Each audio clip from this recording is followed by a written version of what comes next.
kita lanjut lagi ke pembahasan kedua. Kita langsung ke apa ya, studi kasus atau menggunakan bagaimana sih kita menggunakan PHP yang sebelumnya kita buat atau yang sebelumnya aku share gitu di menggunakan modul atau GitHub. Jadi di sini aku nyontohin satu kasus di mana eh, ada satu page di mana yang menampilkan halaman home ini untuk menampilkan tabel data dari tabel mahasiswa di sini. Jadi tabel mahasiswa ini di load di sini intinya. Kemudian ada form. Ini form untuk insert data mahasiswa baru misalkan. Nah, gimana sih cara kita bikin tampilan seperti ini, kemudian mengintegrasikannya dengan MVC. Nah, pertama-tama kalian cukup bisa membuat view baru gitu, sama dimana sini saya menggunakan template, dimana template ini folder template, dimana di dalamnya itu ada header dan footer. Nah, isinya apa saja? Sini untuk header itu isinya mengenai tag HTML yang paling atas gitu, kayak header, body, kayak terus ke navbar, navigation bar di sini masuk ke header. Nah, di sini untuk apa ya? Untuk pengambilan navbar ini saya menggunakan Bootstrap 4.5 CDN. Jadi langsung di load dari Bootstrap sini. Jadi kalian cukup buka aja get Bootstrap dokumentasi ke 4.5. Di sini saya menggunakan versi 4.5.3. Jadi nanti kalian cukup copy aja di dokumentasi get Bootstrapnya. Nanti ada CDN-nya. Kalau misalkan searching cari aja di sini Bootstrap 4.5.3 CDN. Nanti langsung muncul website-nya. Nanti kalian tinggal buka aja, pilih misalkan CSS nya sama CSS. Nanti kita lihat ya, misalkan kita buka ke get Bootstrap ini. Nah, kita kopikan CDN nya itu di sini. Nah, ini copy, kemudian nanti paste misalkan ini di sini. Nah, paste CSS. Kalau untuk CSS kopikan di header ya. Nah, kemudian untuk footer, maksudnya si JavaScript CDN-nya itu kalian bisa mau pilih yang ini atau yang paling bawahnya, bebas. Ini bedanya ada cover doang. Covernya itu kalau nggak salah untuk load si JavaScript itu, aku lupa lagi untuk cover itu untuk apa. Nanti kalau misalkan kalian tahu bisa share aja itu sama temannya ya. Kalian bisa copy yang ini, nanti masukkan ke dalam footer. Ini footer tuh isinya cuma ini doang, ada tag body penutup sama HTML penutup sama ini sama si CDN JavaScript tadi. Oke, ini header dan footer sedikit. Tapi nah, untuk navbarnya kalian juga bisa buka aja ke sini. Nanti kalian buka di sini ada menu-menu untuk Bootstrap itu ada banyak, ada layout. Ini tuh sebenarnya untuk udah dibahas di materi Bootstrap ya, tapi sekalian kita bahas juga, mungkin takutnya kalian bingung ya preferensi di mana. Nah, di sini untuk layout itu untuk menampilkan kayak misalkan kalian belajar mengenai tata cara menggunakan Bootstrap seperti apa. Kemudian ada konten di sini untuk menampilkan kayak misalkan gimana sih cara bikin tipografi atau penampilan kalimat atau teks di menggunakan Bootstrap ini. Kemudian cara menampilkan gambar juga dokumentasikan di sini, ada tabel dan juga yang lainnya. Kemudian di sini ada komponen tuh ada banyak deh di sini. Ada alerts, ada bridge, ada breadcrumb. Ini biasanya kayak notifikasi juga. Ada button group beda kalau misalnya sama button biasa. Kalau misalkan button group dia kayak misalkan kayak drop down lagi, kayak ada select box lagi di bawahnya tuh. Di sini itu ada card, ini biasanya kayak bingkai gitu. Card itu kayak tampilan kontainer khusus kecil, itu bisa diatur sedemikian rupa. Jadi card itu kegunaannya seperti itu. Ada carousel kayak misalkan gambar yang slide otomatis, collapse. Kayak misalkan kalian buka ini di versi browsernya secara di klik itu, misalkan si collapse itu kita lihat aja ya. Sekalian kita bahas juga ini untuk website Get Bootstrap, mungkin kalian biar tahu seperti apa. Nah, collapse itu jadi kayak akordeon, jadi misalkan diklik nanti munculkan konten secara di bawahnya secara tiba-tiba. Ada drop down,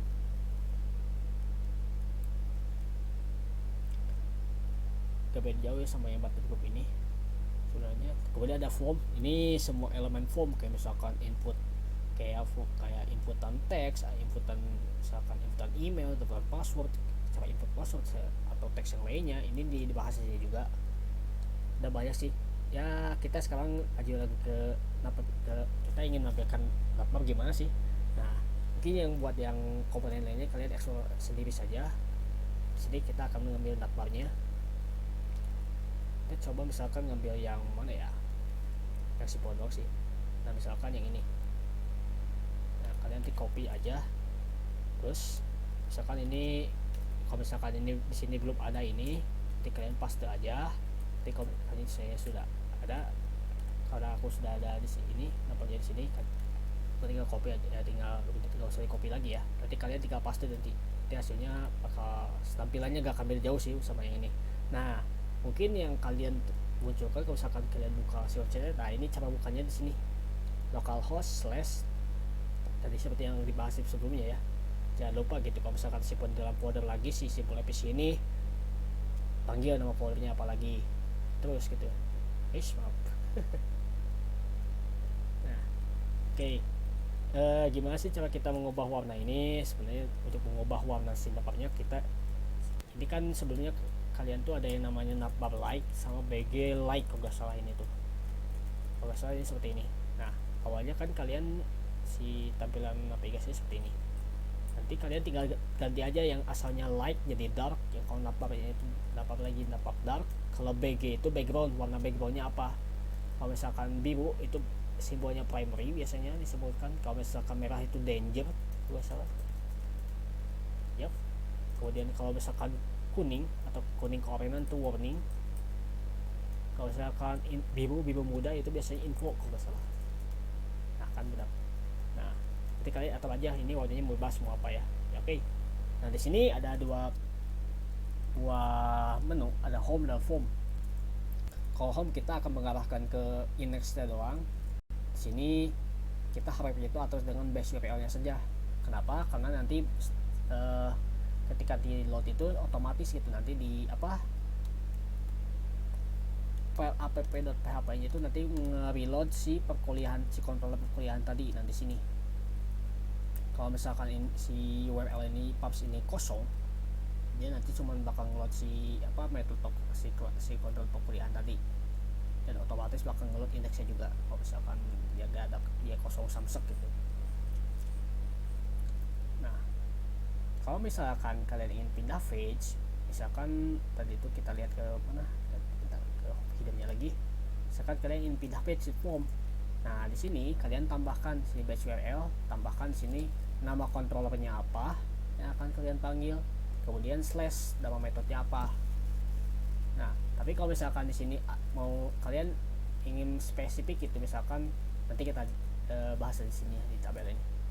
Oke, intinya ini untuk di sini tambahkan dulu nama apa ya. Kalau misalkan kalian ingin di sini nama controllernya apa, kemudian slash nama metodenya apa, yang nama metode yang meload si formnya itu apa, metode apa. Oke, tadi hidup sudah ya. Sekarang kita lihat ke controller perkuliahan ya. Soalnya kita pakai di sini. Nah, karena kita akan load index, loadnya di sini ya. Nah, ini ada 3 di sini untuk load header dulu, karena dia berurutan header main dan footer, jadi pastikan urutannya sama seperti ini. Kalau misalkan untuk urutan penampilannya, kalau misalkan penampilannya menekan multiple page itu, kalau misalkan kalian menggabungkan header dan footer sama dengan landing page itu gak apa-apa sih, bebas kalian misalkan dalam satu file semuanya bebas itu. Tapi ini hanya untuk pengguna saja, jadi sini kalian coba saja ya. Oke, ini ada file landing page. Dimana landing page itu untuk menampilkan file index ini, file si tabel ini. Kita lihat ke landing page tadi. Nah, di sini kita akan menampilkan nama tabelnya itu, si tabelnya itu, si name nama-namanya itu. Nah, sebenarnya untuk poin ini kita sudah bahas di video sebelumnya. Nah, di sini yang paling penting tadi, kalau misalkan kita ingin mengakses data secara spesifik, misalkan kita ingin edit data di baris yang ini, misalkan si edit data Bruno Alves, pastikan bahwa di sini nama kontrolnya sudah dipanggil. Ini pertama misalkan base URL-nya dulu, kemudian tambahkan nama kontrolnya apa, nama metodenya apa, slash, kemudian slash name-nya berapa. nimnya di sini. Nah nimnya udah pasti dibawa dari si data ini. Kalau misalkan data ganti aja nama metodenya, metode untuk menghapus data apa. Ini bebas sih, gak perlu kaku misalkan edit sama delete, ini bebas ya. Misalkan mau kalian ini namanya ubah, tapi boleh di sini. Pastikan di metode perkuliahan juga di sini metode ubah ada untuk memanggil form editnya itu. Oke, ini untuk landing page ya. Nah sekarang kita ingin pindah halaman ke form, misalkan kita lihat ke create data. Jadi di sini kita buka lagi ke perkuliahan. Kalau misalkan kita tadi kan udah ada metode create ya. Nah di sini cuman menampilkan title dan ini nama formnya dulu, dan form tambah di sini. Nah form tambah isinya seperti ini. Gak beda jauh ya sebenarnya, tapi untuk perbedaannya kalau dia ada form, dia perlu action untuk ke metodenya itu. Pastikan ini isinya itu adalah sama kalau tadi ini base URL nya, panggil, kemudian nama metodenya, nama kontrolnya apa, dan nama metodenya apa yang untuk memproses data insertnya itu. Oke, kita misalkan kita sebelum kita masukkan data, kita lihat dulu ya untuk metode insert ini isinya seperti apa dan gimana sih kita untuk memproses data insertnya itu. Tapi sayangnya di sini kita belum ada kelas untuk memvalidasi, tapi ya gak apa-apa. Tapi intinya di sini kalian sudah tahu bagaimana insert itu. Oke. Nah, sini kalau misalkan kalian lihat bahwa untuk menampung data itu sebenarnya tidak berjauh, kalian tinggal cukup ambil metode postnya apa. Misalkan sini si post attribute apa, misalkan ngambil data name, inputan name, kalian tinggal post name, post nama, post telepon, misalkan angkatan, post angkatan. Nanti masukkan ke dalam data ini. Nah, di sini untuk di di modelnya juga saya lupa. Nah, di model untuk melakukan insert data itu kalian cukup menggunakan sigar seperti ini. Nama tabelnya apa, kemudian insert. Pastikan di sini data untuk yang biasanya sudah disediakan ya.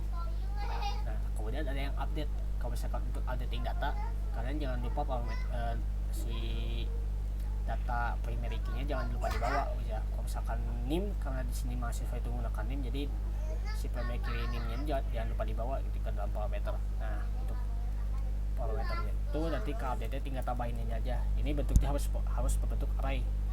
Karena di sini juga sudah divalidasi bahwa di DB Builder itu gak boleh si array itu harus wajib, si kondisinya itu wajib array, karena di sini nanti proses arraynya itu sendiri.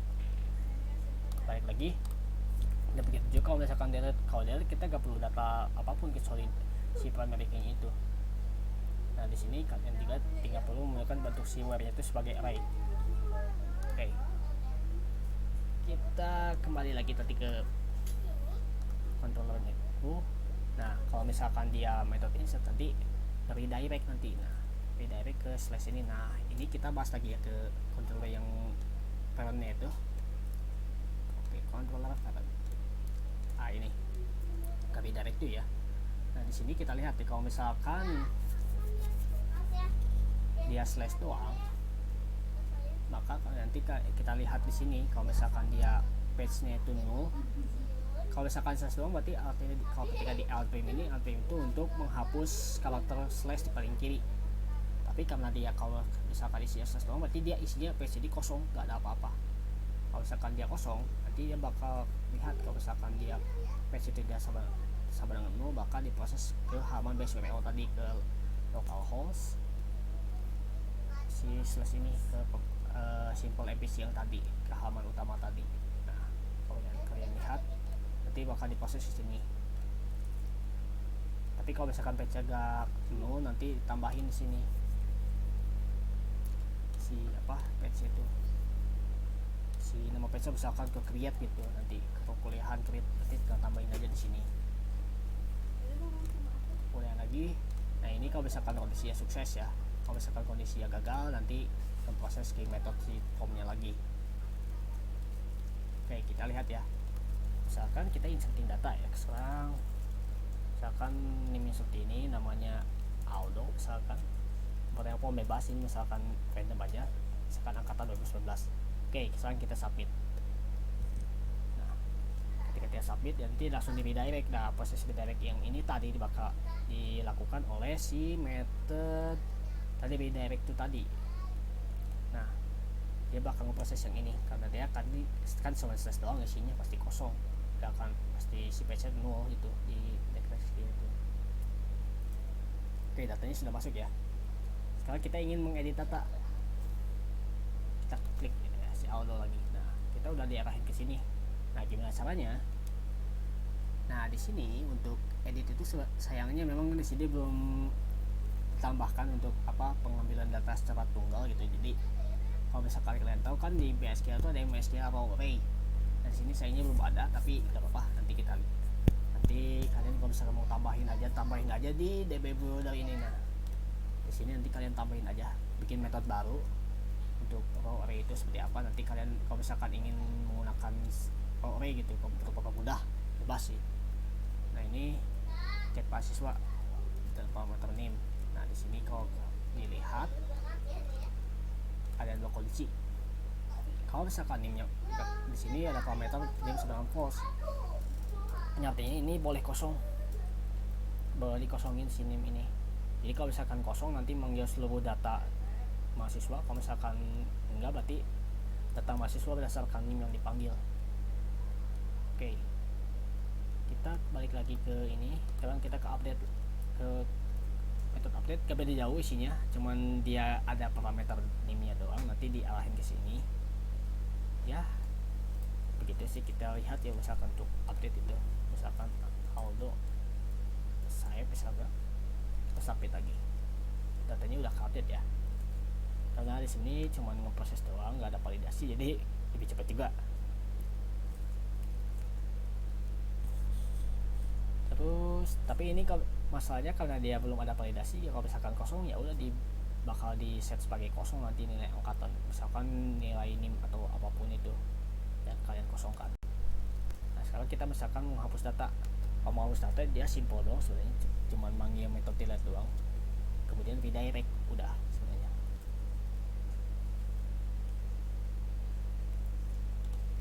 Oke, nah datanya kehapus. Ininya cuman simple sih sebenarnya, gak ada masalah apa-apa untuk form ini. Oh ya, di form edit tadi lupa. Jadi ketika dia